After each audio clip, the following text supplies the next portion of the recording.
আজকে শিখব মুখোমুখি লসাগু নির্ণয়। এখানে যে কতগুলো সংখ্যা দেখা যাচ্ছে, এখান থেকে সবচেয়ে বড় সংখ্যাটি আমরা টার্গেট করব, তাহলে 12। লসাগু হতে পারে 12 এবং 12 এর চেয়ে বড় সংখ্যা। কখন 12 হবে এবং কখন 12 এর চেয়ে বড় সংখ্যা হবে দেখেন, 12 ছাড়া আর বাকি যেই সংখ্যাগুলো আছে 3, 6, 8, বাকি সংখ্যাগুলো দিয়ে যদি 12কে ভাগ যায় তাহলে লসাগু 12। আর দেখি যায় কিনা, 3 দিয়ে 12কে যায়, 6 দিয়ে 12কে ভাগ যায়, 8 দিয়ে যায় না। তাহলে 12কে 2 দ্বারা গুণ করবো, 12কে 2 দ্বারা গুণ করলে আসতে আছে 24। 24কে সব সংখ্যা দিয়ে ভাগ যায় কিনা দেখি, 3, 6, 8, 12, সব সংখ্যা দিয়ে 24কে ভাগ যাচ্ছে, তাহলে লসাগু 24।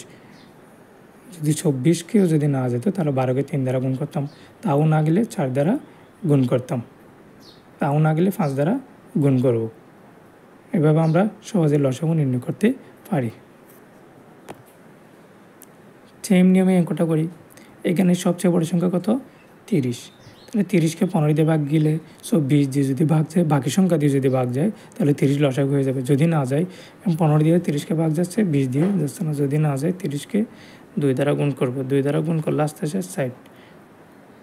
তাহলে 60কে দেখি, 15 দিয়ে যাচ্ছে, 20 দিয়ে যাচ্ছে, 30 দিয়ে যাচ্ছে, তাহলে লসাগু 60। লসাগু বের করার সময় বড় সংখ্যাটি টার্গেট করে লসাগু বের করব।